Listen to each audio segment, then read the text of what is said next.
오늘 우리에게 주시는 하나님의 말씀은 사도행전 1장 6절에서 11절의 말씀입니다.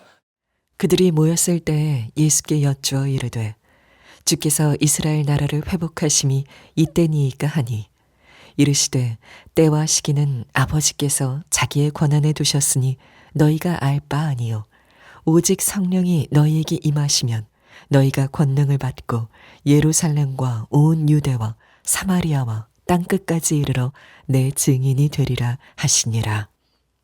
이 말씀을 마치시고 그들이 보는 데 올려져 가시니 구름이 그를 가리어 보이지 않게 하더라. 올라가실 때 제자들이 자세히 하늘을 쳐다보고 있는데 흰옷 입은 두 사람이 그들 곁에 서서 이르되 갈릴리 사람들아 어찌하여 서서 하늘을 쳐다보느냐. 너희 가운데서 하늘로 올려주신 이 예수는 하늘로 가심을 본 그대로 오시리라 하였느니라. 할렐루야. 네, 이렇게 갑자기 성도님들과 작별 인사를 하게 될 줄은 저도 몰랐습니다. 하나님의 시간표는 사람의 생각과는 많이 다른 것 같습니다.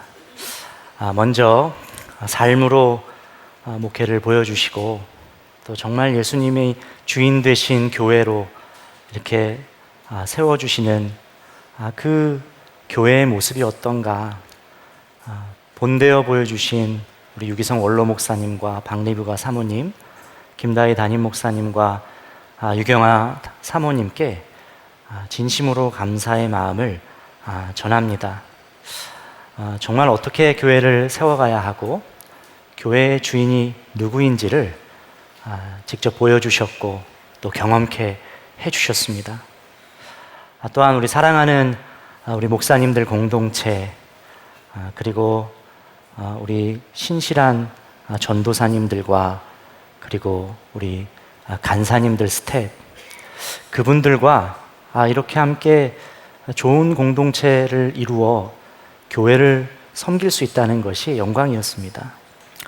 또 무엇보다 우리 사랑 많으신 장로님들과 또 인내함으로 기다려주신 성도님들의 사랑으로 인하여서 제가 오늘 여기까지 올 수 있었음을 정말 깊이 감사를 드리며 또 제 솔직한 마음을 전해드립니다. 그동안 진심으로 감사했습니다.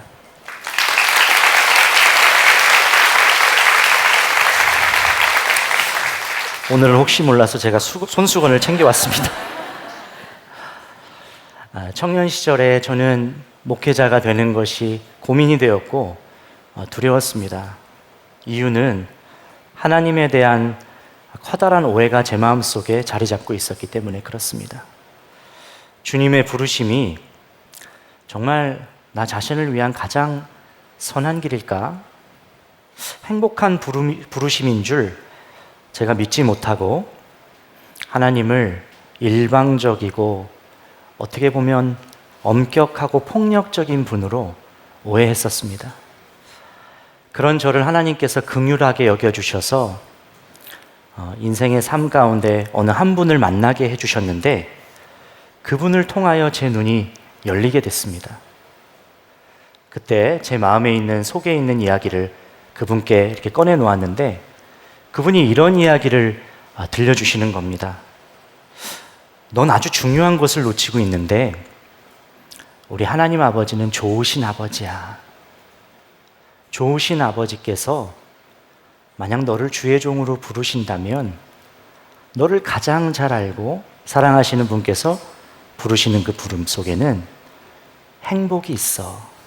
왜냐하면 좋으신 아버지는 자녀가 행복하길 원하기 때문이야.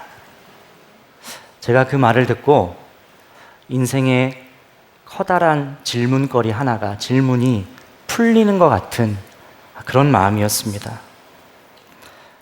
좋으신 하나님은 자녀의 행복을 원한다는 그 한마디에 왜곡된 하나님의 모습이 지워지고 견고했던 마음의 빗장이 다 사그라지게 되었고 그렇게 결국 이제 목회의 길로 들어서야 되겠다고 결심한 후에 신학을 시작하고 목회의 길로 들어섰습니다. 시간이 흘러서 2013년 가을에 선한목자교회 인턴 전도사님을 모집하는 공고에 제가 지원하였고 이력서를 통과한 후에 면접을 보게 됐습니다. 그때 세 분의 면접관 목사님들이 이렇게 들어오셨었는데 그때 저는 그 면접을 40분가량 심층 면접을 보시는데 거의 끝나갈 무렵에 느껴진 것이 떨어졌구나. 제대로 대답한 것이 하나도 없었기 때문에 떨어졌다라고 생각을 했습니다. 마지막 시간에 목사님 한 분이 저에게 물어보시더라고요. 혹시 우리에게 질문하고 싶은 것이 없는지. 저도 모르게 툭 튀어나온 질문이 이거였습니다. 제 마음속 깊은 곳에 또 하나의 빗장이 열리는 순간이었는데 목사님들은 선한목자교회에서 사역하시는 것이 진짜 행복하십니까? 그렇게 목사님들에게 질문했습니다. 어쩌면 예의에 벗어나고 조금은 당돌한 질문이었을 수도 있겠지만 하나님 주신 마음으로 한 목사님께서 이내 답을 해주셨는데 이렇게 말씀을 해주셨어요. 선한목자교회는 사역이 참 많고 책임질 일도 참 많이 있습니다. 세상의 기준으로 바쁘고 힘든 것이 기준으로 본다고 한다면 선한목자교회 목회는 행복하지 않을런지도 모릅니다. 그런데 진정한 행복은 예수 그리스도 안에 있습니다. 그 예수 그리스도를 배워가고 그분과 함께 살아가고 길을 걸어가는 방법을 배우고 있기 때문에 우리는 행복합니다. 라고 대답해 주셨습니다. 제가 그 대답을 듣고 나서 이 교회에서 정말 사역하고 싶다. 시간을 되돌릴 수만 있다면 면접을 좀 잘 볼 걸. 그런 솔직한 마음을 가졌습니다. 주님과 함께함 속에 진정한 행복이 있다는 진리를 듣고 그것을 경험하고 있는 선배님들, 또 동역자들, 그러한 공동체가 있다고 하는데 얼마나 여기에 한 일원이 되고 싶었겠습니까? 정말 간절히 기도만 했는데 저를 긍휼히 여겨주신 하나님께서 기회를 허락하여 주셨고 지난 13년간 진짜 행복의 근원이 예수 그리스도께 있음을 배우고 또 누릴 수 있었습니다. 근데 이 예수님 안에서의 행복은 일이 잘 되고 좋을 때만 있는 행복이 아니더라고요. 실은 그럴 때보다 실패할 때가 더 많고 기다려야 하는 순간이 더 길고 또 고난 가운데 있을 때가 훨씬 많다는 것을 알았습니다. 그런데 그럼에도 그 자리에 항상 거기에 계시는 예수님께서 그 예수님께서 있으셔서 진짜 행복한 것이고 그 예수님의 있으심으로 말미암아 회복의 열쇠가 된다는 것을 제가 누렸습니다. 이 진리를 배우고 경험하고 이제 다음 목회 스텝을 걸어갈 수 있게 된 것이 정말 저에게 큰 복이고 하나님께 감사드리는 내용입니다. 송도 제자감리교회는 참 기도가 많이 필요한 교회입니다. 회복이 필요한 교회입니다.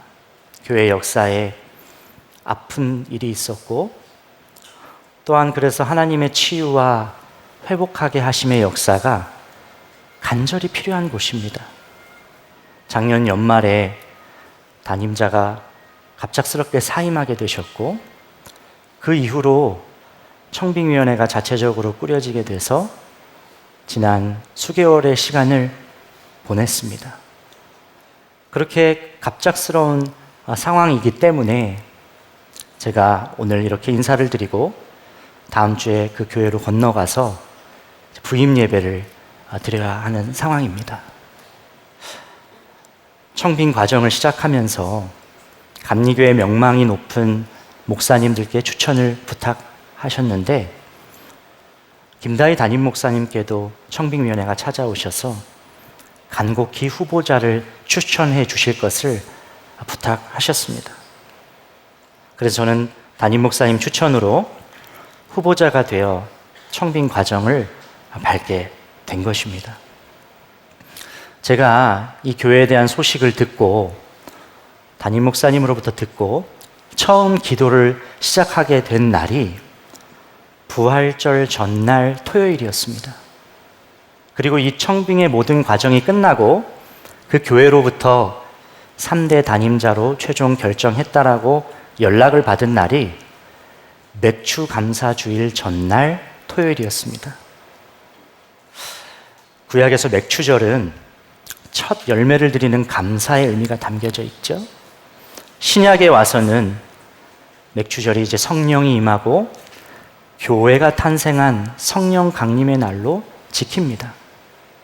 그러니까 부활절 전날부터 맥추 감사주일 전날까지의 이 기간, 성경 속에서 보면 성경의 약속대로 죽으신 예수님께서 부활하시고 승천하시고 성령을 보내주시기로 약속한 이 기간을 보내면서 제가 깨닫고 제가 누렸던 은혜를 우리 사랑하는 우리 선한목자교회 성도님들과 마지막으로 나누면 참 좋겠다, 그런 생각이 들었습니다.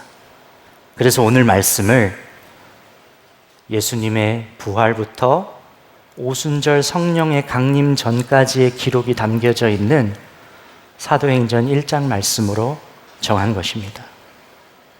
본문에 부활하신 예수님 그리고 함께 있었던 제자들이 등장하지요. 그러나 같이 있었지만 서로의 바라보고 있는 그 초점은 달랐습니다. 제자들은 이렇게 이야기합니다. 그들이 모였을 때에 예수께 여쭈어 이르되 주께서 이스라엘 나라를 회복하심이 이때니까 하니. 제자들의 관심은 어떤 것이었냐면 현실적인 문제, 이스라엘의 회복에 대한 그 때의 궁금함이 있었습니다. 언제 이스라엘을 회복합니까?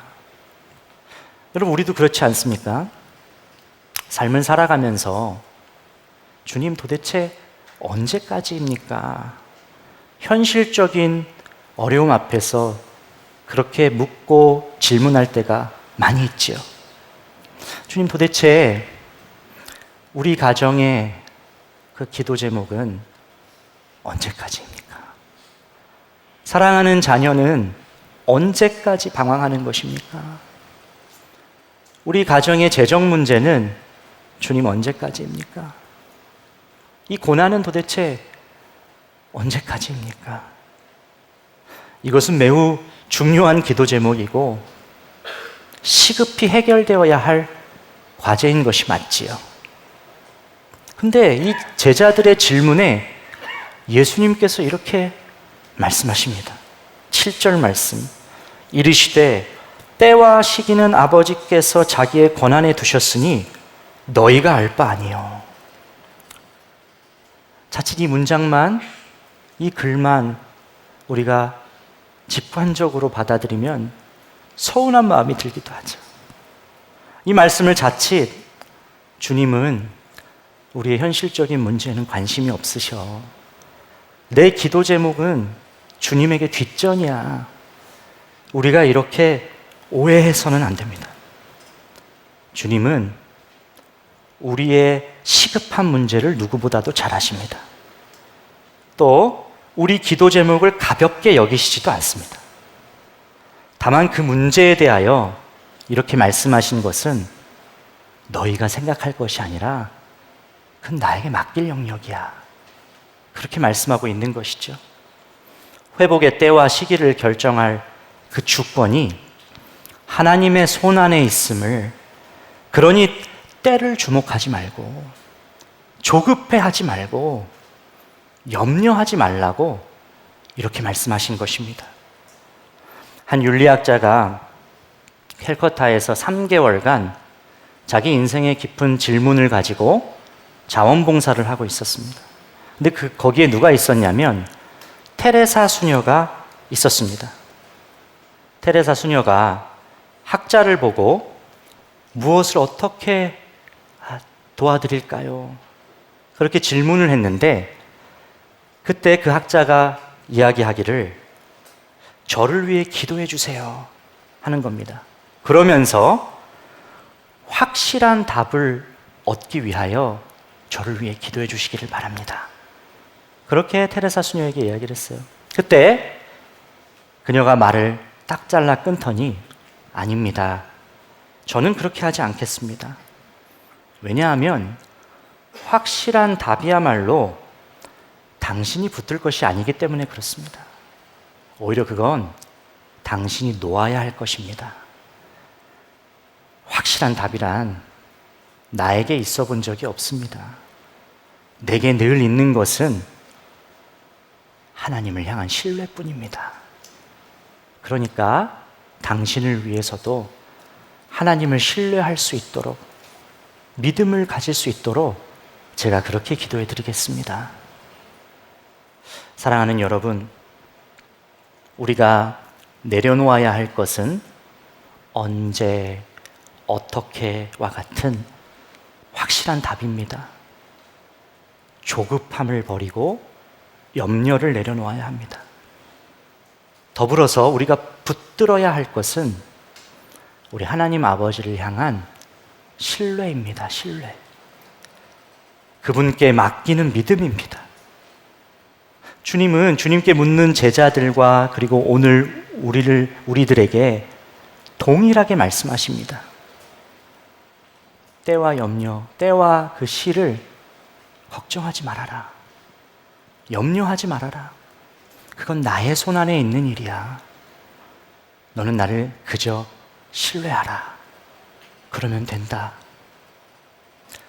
이어지는 말씀에서 정말 주님의 시선이 향해 있는 곳이 어디였는지를 확인해 볼 수 있는데 우리가 8절 말씀을 한 목소리로 봉독하겠습니다. 시작. 오직 성령이 너희에게 임하시면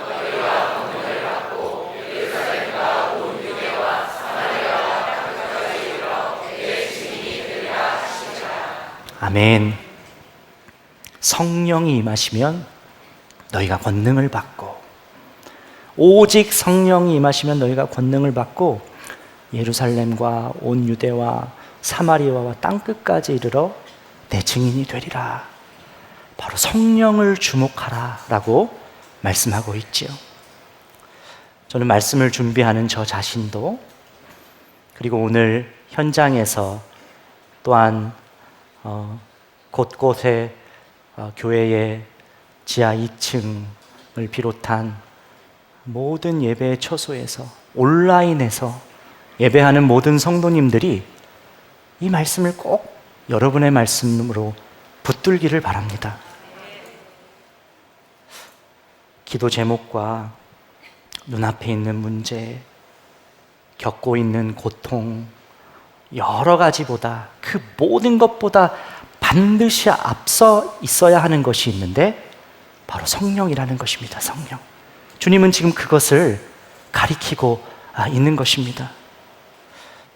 사랑하는 여러분, 여러분 안에 성령 하나님께서 계시다는 것을 여러분은 믿으십니까? 정말 믿으십니까? 이제 막 신앙생활을 시작하셨다고 한다면 이러한 말, 이러한 표현이 약간은 어색할 수도 있습니다. 잘 와닿지 않을 수도 있습니다. 그런데 성경을 보면 분명히 약속하고 계십니다. 요한복음 14장 16절, 17절 말씀을 보면 내가 아버지께 구하겠으니 그가 또 다른 보혜사를 너희에게 주사 영원토록 너희와 함께 있게 하리니 그는 진리의 영이라. 그는 너희와 함께 거하심이요 또 너희 속에 계시겠습니다. 약속하셨습니다. 이 주님의 약속대로 그리고 오늘 우리가 보았던 사도행전 1장 말씀에서 예수님께서 말씀하신 대로 사도행전 2장에 가보면 오순절 마가의 다락방에 성령이 강림한 놀라운 말씀이 이루어지는 그 사건이 나오죠. 이제 그 후로 예수를 주로 고백하고 영접한 모든 이들에게는 성령께서 함께 하시는 것입니다. 그래서 사도 바울은 고린도전서 3장 16절 말씀에 위대한 선언을 합니다. 너희는 너희가 하나님의 성전인 것과 하나님의 성령이 너희 안에 계시는 것을 알지 못하느냐. 여러분, 우리는 이미 이 약속의 말씀이 온전히 이루어진 은혜의 시대를 살아가고 있지요. 성령께서는 우리 안에 오셔서 영원토록 함께하여 주시고 동행해 주십니다. 이것이 성령이 우리 안에 있다는 이 놀라운 복이 우리가 가진 가장 큰 권능입니다. 문제는 그 오신 성령님을 우리가 의식하지 않고 그분을 존귀하게 여기지 않는 것, 그것이 문제인 것이죠. 벌써 10년도 지난 일인데 제가 젊은이 교회 사역을 할 때 인터넷 피싱이 막 유행하기 시작했던 시절 인터넷 피싱을 당한 적이 있습니다. 통장에 있던 제 통장 잔고가 모두 인출됐어요. 나는 절대 안 속을 줄 알았는데, 나는 안 그럴 줄 알았는데 지나고 보니까 그렇게 된 거예요. 얼마나 마음이 쓰리고 스스로가 작아지고 자괴감에 빠졌든지 어떻게든 되찾기 위해서 사이버 수사대에 접수하고 수정경찰서에 직접 방문하여서 사고 접수를 했습니다. 그런데 결국 찾지 못했어요. 근데 제가 그 사건을 통해서 깊이 깨달은 것이 있습니다. 통장에 잔고가 없어지면 어떻게든 내가 할 수 있는 모든 방법과 수단을 가리지 않고 이렇게 부단이나 애를 쓰는데, 내가 내 안에 계신 성령이 희미해지고 성령의 임재가 나에게 느껴지지 않을 때 나는 어떤가? 정직하게 그 질문을 저 스스로에게 하게 되었어요. 아, 내가 통장 잔고보다 비교할 수 없을 만큼 크고 놀라운 성령님, 그분을 존귀하게 여기지 않았구나. 내가 그러지 않았구나. 돈을 잃어버린 아픔보다 목회자라고 하면서 그 믿음의 적나라한 실상을, 제 모습을 보게 된 그 쓰라림이 훨씬 더 크고 아팠습니다. 그리고 하나님께 회개했습니다. 사랑하는 여러분, 문제 앞에서 여전히 흔들리고 두려운 이유는 성령께서 능력이 부족해서가 아닙니다. 성령을 의식하지 않고 여전히 내 힘과 내 의지로, 세상 방법으로 내가 주도권을 주려고 하기 때문입니다. 그분의 주권에 순종함으로 나를 내어드릴 때 비로소 성령이 임하시면 권능이 임한다라고 말씀하신 것처럼 권능이 임하게 되고, 여러분 삶에 실타래처럼 얽혀있는 하나하나의 그 뒤엉킨 문제들이 풀어지게 되며 성령의 역사를 경험하게 되실 것입니다. 그러므로 저도 그렇고 여러분도 그렇고 우리가 오롯이 주목해야 할 분은 성령님인 것이죠. 시급한 과제가 있고 봉합해야 되는 그런 상황이 있고 시작해야 할 여러 급선무가 있지만 주님은 말씀하십니다. 먼저 성령으로 충만하라. 그러면 된다. 디도서 3장 6절 말씀에 우리 구주 예수 그리스도로 말미암아 우리에게 그 성령을 풍성히 부어주사, 풍성히 부어주신다라고 말씀하셨습니다. 제가 부임할 송도 제자감리교회 여러 가지 부임하고부터 해결하고 또한 또 처리해야 할 그런 일들이 많이 있겠죠. 어떤 미래가 저에게 펼쳐져 있는지 저도 잘 예측할 수 없습니다. 수많은 현안이 있을 수도 있겠죠. 근데 한 가지는 알겠더라고요. 내가 구해야 할 대상이 누구인지, 내가 무엇을 구해야 되는지. 성령 충만이구나. 그러면 권능이 임하고 말씀에 약속하신 것처럼 온 유대와 사마리아 땅끝까지 증인되도록 주님께서 역사하시겠구나. 마찬가지로 수많은 어려움 속에 있는 그 현장에 놓여 있는 여러분에게 가장 시급한 것, 바로 성령 충만임을 기억하시고 그 충만함을 구하는 여러분 되시기를 주의 이름으로 축복합니다. 세상 정보, 방대한 지식, 또 방법, 돈, 명예, 이런 것으로 충만함을 채우지 않고 오직 성령으로 충만하여 권능이 여러분을 통하여 역사하게 되고 주님의 때와 그 역사하심이 여러분에게 실제가 되는 거룩한 성도가 되기를 바랍니다. 오늘 본문 마지막 말씀에서 부활하신 예수님께서 승천하시고 그때 흰 옷 입은 천사가 주의 음성, 하늘의 음성을 들려주는데 이렇게 말씀합니다. 이르시되 갈릴리 사람들아 어찌하여 서서 하늘을 쳐다보느냐, 너희 가운데서 하늘로 올려지시니 예수는 하늘로 가심을 본 그대로 오시리라 하였느니라. 승천하는 예수님의 모습을 보았을 때 제자들이 하늘만 쳐다보고 있었다는 거예요. 왜 안 그랬겠습니까? 얼마나 막연하고 얼마나 답답하고 또 두려웠겠습니까? 그때 제자들을 깨우는 말씀이 임했죠. 하늘만 바라보고 있지 말아라. 하늘만 쳐다보고 있지 말아라. 이 말은 현실의 삶을 피하지 말아라. 매일 반복되는 삶을 너희가 살아야 된다. 잘 변화되지 않는 것 같은 너희의 가정, 일터, 관계, 그 속으로 매일 담대히 들어가서 하루하루를 살아야 된다 말씀하는 것입니다. 여러분, 우리의 성령 충만함이 구체적으로 나타나는 곳이 어딜까요? 바로 우리의 일상입니다. 우리의 삶입니다.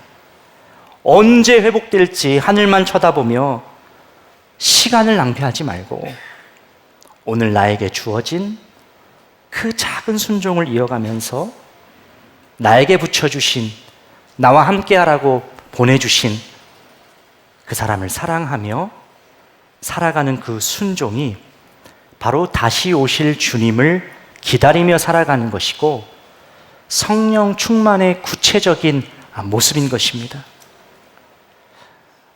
모든 일이 이렇게 급하게 진행되어 사실 많은 분들에게 제대로 인사도 못 드리고 이렇게 떠나는 것이 저도 참 죄송하고 또 아쉽습니다. 예배당 완공을 보지 못한 것도 너무 아쉽습니다. 휘몰아치는 그 주님의 이끄심에 그냥 저는 박자만 맞추고 있는 것도 버거울 정도였습니다. 어떻게 정리하고 또 어떻게 해야 될까? 무엇을 해야 될까? 저도 오늘 말씀처럼 속절없이 하늘만 바라보고 있었던 며칠이 있었습니다. 근데 오늘 말씀이 답을 줬어요. 막연히 바라보지만 말고 낭만에 빠져 있지 말고 거룩한 너의 현실을 살아가라. 그렇게 말씀하시는 것 같았습니다. 조급해하지 말고 오직 성령 충만함으로 내가 너에게 오늘 허락한 그 말씀을 오늘 살아내라. 너가 집중해야 할 것은 그것이다. 하늘만 바라보는 사람은 언제 내 환경이 좋아질까? 저 사람은 언제 변할까? 나는 어떻게 될까? 그것만 기다립니다.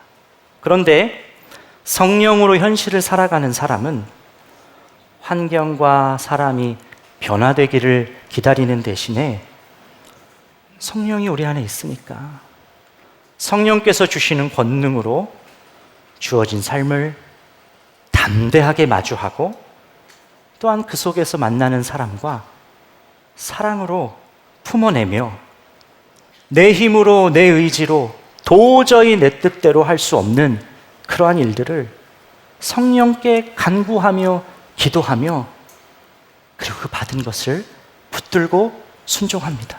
주여, 저로서는 도무지 감당할 수 없습니다. 저로서는 도무지 품어낼 수가 없습니다. 저로서는 버티며 인내할 수 있는 어떤 근거도 없습니다. 그러니 성령께서 권능으로 임하여 주셔서 제 마음을 바꿔주십시오. 저에게 사랑할 힘을 주시고 품어낼 수 있는 주의 마음을 주시고 담대한 믿음을 주십시오. 먼저 손 내밀 수 있도록 해주십시오.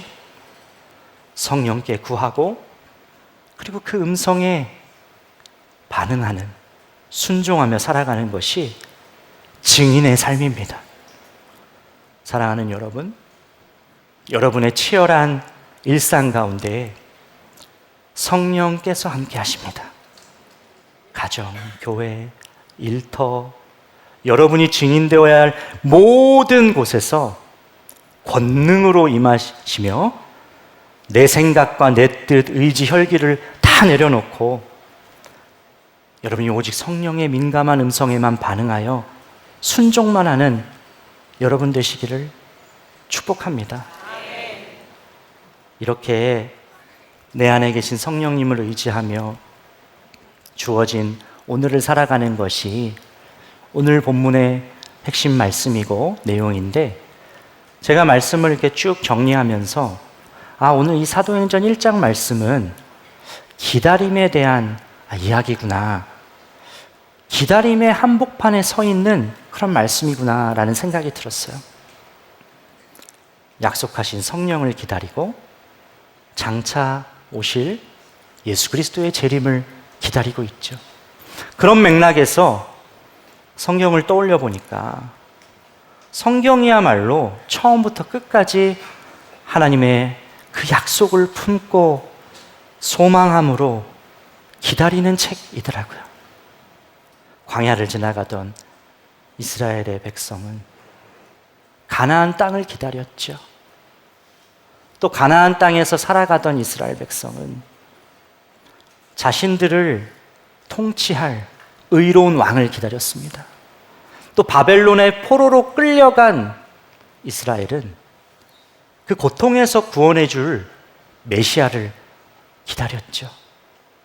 이 땅에 오신 예수님을 보며 제자들은 이스라엘의 회복을 기다렸습니다. 이 땅에 오신 그 예수님께서 죽으시고 부활 승천하시고 난 다음에 오늘 말씀을 보니까 바로 성령을 기다리고 있지요. 그리고 오늘을 살아가는 우리는 다시 오실 만왕의 왕, 만주의 주, 재림하실 예수 그리스도를 기다리면서 살아가고 있습니다.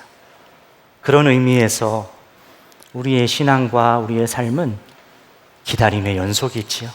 그런데 이 기다림의 연속이라는 말이 우리 마음을 무겁게 하지 않고 또 큰 짐으로 여겨지지 않는 것은 이 기다림이 기약 없는 답답함이나 절망 속에 갇혀 있는 기다림이 아니기 때문에 그렇습니다. 그저 멍하니 하늘만 바라보는 그런 막연한 희망도 아닙니다.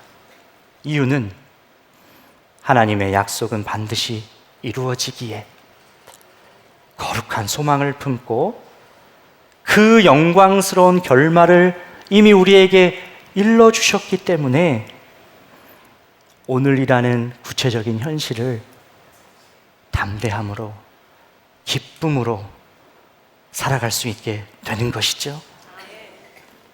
저 자신을 돌아보면 저에게 주셨던 하나님의 그 약속에 힘입어 무엇보다 내가 인내하고 또 견뎠던 그 시절과 시간과는 비교할 수 없을 만큼의 저를 바라보시는 하나님의 인내하심, 그 사랑 때문에 여기까지 올 수 있었음을 고백합니다. 이제 하나님이 부르신 송도 제자교회에서 다시 그 약속의 말씀을 붙들고 오직 성령의 역사하심을 기대하며 날마다 충만함을 구하며 살아가려고 합니다. 저를 위해 기도 부탁을 드리는 것은 제가 날마다 성령 충만한 목사로 살아갈 수 있도록 기도 부탁을 드립니다. 또한 이 믿음의 경주를 탈선하지 않고 끝까지 완주하며 영광의 면류관, 착하고 충성한 종아, 잘했다, 칭찬받는, 주님께 칭찬받는 목회자가 될 수 있도록 기도해 주시길 부탁드립니다. 제자교회를 위해서는 하나님의 회복과 부흥이 임하고 이름처럼, 제자교회라는 이름처럼 하나님의 신실한 제자들을 배출해내며 제자들을 파송하며 열방 가운데 제자들을 재생산하는 그런 교회가 될 수 있기를 위해서 간절히 기도해 주시기를 부탁드립니다. 그동안 부족한 자를 인내해 주시고 사랑해 주셔서 진심으로 감사했습니다. 지난 13년간 참 많은 분들을 떠나보냈습니다. 제가 떠나는 자리에 서서 또한 이렇게 급격하게 빠르게 모든 것이 진행되는 것을 보면서 어떻게 정리해야 되고 무엇을 준비해야 하며 나는 어떻게 해야 될까? 사실 이런 것들이 쉽지가 않더라고요. 그러면서 주님께서 주신 마음, 내린 결론이 있었는데, 그렇지. 우리는 다 기다림 속에 있는 거지. 다시 오실 하나님 나라를, 회복될 하나님 나라를, 예수 그리스도의 재림을 기다리고 있는 거지. 함께 걸어가는 거지. 함께 동행하는 거지. 그렇게 마음 먹기로 결심했습니다.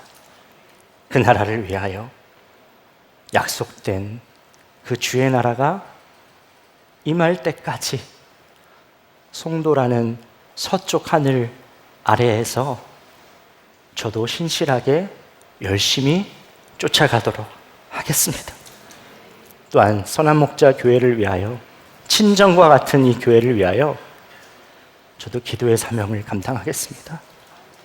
다음 세대를 살리고 이웃과 또한 디아스포라 세대를 품고 통일 한국을 준비하며 북한에 복음이 증거되고 열방의 생수의 강이 흘러넘치도록 그 물이 닿는 곳마다 살아나는 역사를 위해서 시대적 사명을 감당하는 선한 목자 교회가 되길 위해서 저도 함께 기도하도록 하겠습니다.